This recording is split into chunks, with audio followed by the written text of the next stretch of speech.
کوهنوردی خوبه؟ دوست داری؟ کوها رو اومدیم کجا؟ بالای تپه. نه اینجا محلش کجاست؟ سمنان شهر میرزاد. سمنان شهر میرزاد.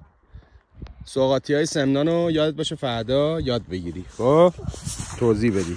سوغاتی هاشو؟ آره دیگه بریم ببینیم چیا داره. گردو داره.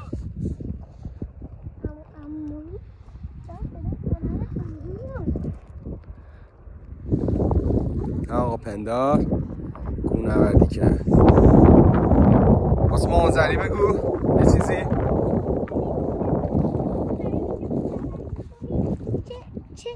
من چه رویی دارم با آسمون چه افتادم تیغ من اینجوری اومدم. خیلی پسر قویه پندار. پسر خیلی خوبیه.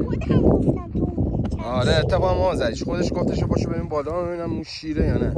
دل نترس داره ماشاءالله.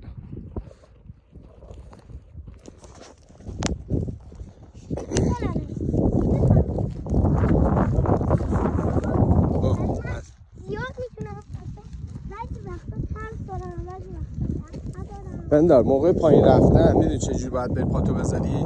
نگاه کن منو به بغل. ببین اینطوری به بغل برو که سر نخوری. برو. خب برو.